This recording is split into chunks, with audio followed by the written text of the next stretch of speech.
सांगितलं होतं ना नका थांबू म्हणून. कशाला हट्ट धरायचा? काय सांगणार आता दीपाईंना आम्ही?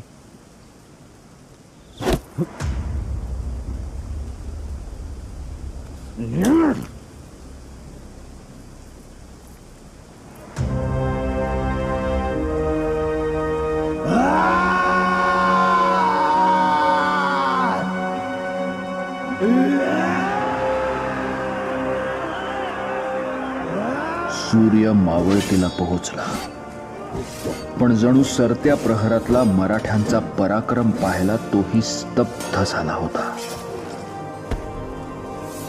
झुंज सुरू होऊन आता तब्बल 9 खटिका उमटू लागल्या होत्या.